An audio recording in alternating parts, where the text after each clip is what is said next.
रास्ते पर आहिस्ता से चलते हुए जैसे ही मजार का गुंबद नजर आने लगा, मेरे कदमों में तेजी आ गई। मजार जिसका मैं जिक्र कर रहा हूँ बहुत बड़े रकबे पर फैला हुआ था, जिसमें उसकी मरकजी इमारत जिसमें किसी बुजुर्ग की कब्र शरीफ थी तो मुख्तसर, मगर उसका इहाता बहुत बड़ा था जो सूखा ईंटों से बना हुआ था।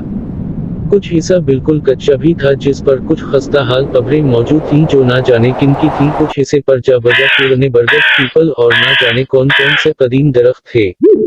मजार शरीफ हमारे इलाके के लोगों के मुताबिक किसी बहुत बड़े बुजुर्ग का था। इस मजार पर सुबह से रात तक लोगों का हुजूम रहता था। बे औलाद जोड़े औलाद की मन्नतें मांगते, मिन्नत जो कि उम्मा पूरी ही हो जाती थी तो चढ़ावे चढ़ाने वालों का तांता बन जाता।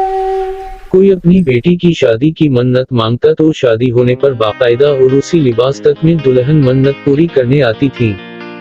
मगर मजार अपनी जिस खुसूसियत के लिए बेहद मशहूर था वो आसीब ज़दा लोगों का इलाज था। दूर दूर से लोग अपने आसीब ज़दा बेटे बेटियों के इलाज के लिए मजार शरीफ आते और यहीं पड़ जाते और अपने मुकम्मल सेहतमंद मरीजों को लेकर वापस जाते।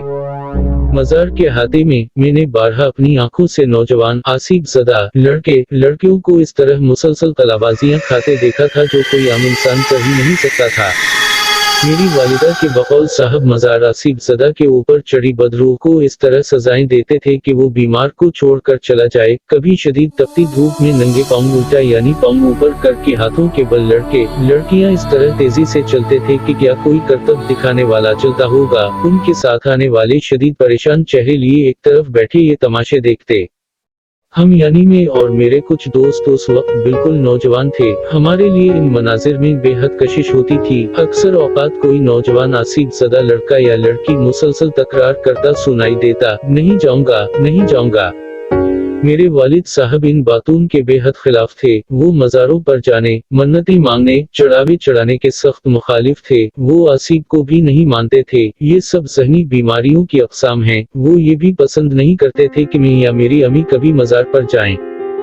मगर मज़ार मेरे कॉलेज के एन रास्ते में पड़ता था। कॉलेज आते जाते इसके अहाते पर नजर पड़ना लाजमी बात थी और अहाते में आसीब ज़दा नौजवानों की ऐसी हरकत जो कोई बड़ा करतबबाज भी मुश्किल कर पाए, उनमें मेरी दिलचस्पी जाहिरी बात थी।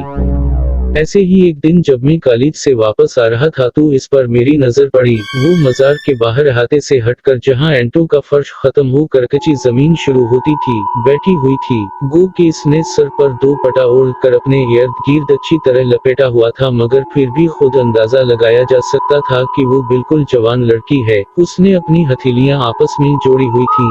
चेहरे का ज्यादा हिस्सा दो पेटे में छुपा हुआ था, मगर जितना हिस्सा नजर आ रहा था वो बेहद गोरा और खूबसूरत था। घर आकर मजार शरीफ और इस पर बैठी वो लड़की बिल्कुल जहन से निकल गई। मगर दूसरे दिन सुबह जब मैं कॉलेज जा रहा था तो अचानक मेरी नजर इस पर दोबारा पड़ी। वो उसी तरह मजार के अहाते में जमीन पर बैठी थी। इस मुर्तता इसका चेहरा पूरा कौला था। हाँ मेरे खुदाया, इस कदर खूबसूरत चेहरा मैंने कभी नहीं देखा था। मेरे कदम जैसे जमीन ने पकड़ लिए। मैं काफी देर वहीं खड़ा रहा मगर इसने आंख उठाकर मेरी तरफ नहीं देखा। कॉलेज से वापसी पर मजार के करीब आते हुए मेरी धड़कन तेज होने लगी। काश वो नजर आ जाए। मैंने दिल से दुआ की मगर उस वक्त मेरी दुआ कबूल नहीं हुई। इहाता तकरीबन खाली था। यक्का दुक्का मवाली टाइप लोग ईंटों के फर्श पर दराज थे मगर वो लड़की कहीं नहीं थी। मुझे मायूसी हुई। कुछ देर मेरी नजरें उसको तलाश करती रही, फिर मैं घर चला आया। दूसरे दिन कॉलेज की छुट्टी थी। तीसरे दिन जब मैं कॉलेज जा रहा था तो मजार के करीब पहुंचकर मैंने अंदर जान का इहाता बिल्कुल खाली था। मेरा दिल बैठ गया। तो क्या वो लड़की अपने किसी मरीज के साथ आई थी और अब वापस चली गई? मैंने सोचा। मुझ पर उदासी छा गई। उस दिन मेरा दिल पढ़ाई में भी नहीं लगा। वापस आते हुए मैंने मुबहम सी उम्मीद पर मजार के अहाते में झांका और मेरा दिल तेज तेज धड़कने लगा।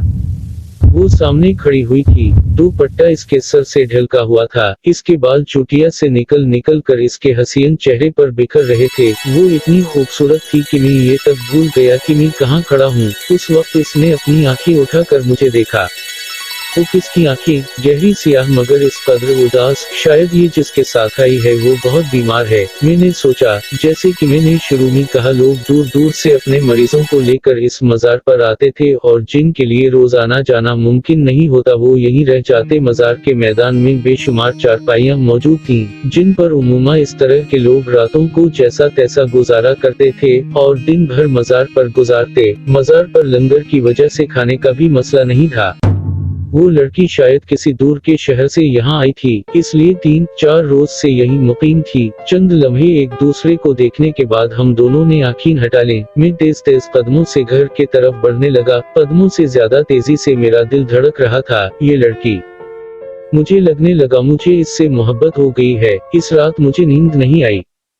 दूसरे दिन में कॉलेज जाने के लिए वक्त से पहले तैयार होने लगा, मगर किस्मत से ऐसी बारिश की झड़ी लगी कि कॉलेज बंद हो गया। मैं तो शदीद बारिश में भी घर से निकल रहा था, मगर मेरे कम वक्त दोस्त ने फोन करके कॉलेज बंद होने की इत्तला कर दी और फोन अटेंड भी वालिद साहब ने किया, तो उस वक्त तो घर से निकलने का सवाल ही पैदा नहीं हुआ। बारिश भी बंद होने का नाम नहीं ले रही थी और मेरा बुरा हाल था, कहीं ऐसा ना हो वो लड़की अपने घर वापस चली जाए, मैं कभी इसे ना देख सकूं, इससे बात भी ना कर सकूं। मेरा दिल डूबने लगता। नहीं नहीं, कुछ भी हो मुझे इससे बात करनी है, इसका पता हो सके तो फोन नंबर लेना है। मैंने पक्का इरादा किया। शाम तक मेरा सब्र जवाब दे गया और मैं दबे पांव घर से निकल आया। सुबह से तेज बारिश अब बूंदाबांदी में तब्दील हो गई थी, मगर तेज सर्दी और ठंडी हवाओं की वजह से सड़कें सुनसान पड़ी थी। मैंने तेज कदमों से रास्ता अबूर किया। मजार तकरीबन अंधेरे में डूबा हुआ था। लाइट गई होने की वजह से गिनती के चंद चिराग जल रहे थे, वरना तो इस कदर चिरागा होता था का रात भी दिन महसूस होती थी। मैंने अंदर नजर डाली। कच्ची जमीन बारिश के पानी की वजह से कीचड़ बनी हुई थी। सूख ईंटों का फर्श दूर तक खाली पड़ा था। मेरा दिल बैठने लगा। एक उम्मीद के तौर पर मैं मजार के अक़ब की तरफ गया, जहां बड़े से मैदान में दूर से आने वाले लोगों के लिए चारपाइयां पड़ी होती थीं। मैदान बिल्कुल खाली था। चारपाइयां दीवार से लगाकर खड़ी कर दी गई थी, हत्ता कि आज तो कोई मजावर भी नजर नहीं आ रहा था। मेरा दिल रोने को चाहने लगा, तो गोया वो चली गई। वो वापस चली गई, ना मैं इससे मिल सका ना बात कर सका। रंग से मेरा बुरा हाल था। मरे हुए कदमों से मैं मजार से निकलने लगा। मेरी नजर मजार शरीफ की इमारत पर पड़ी, मरकजी इमारत जिसमें कब्र शरीफ मौजूद थी।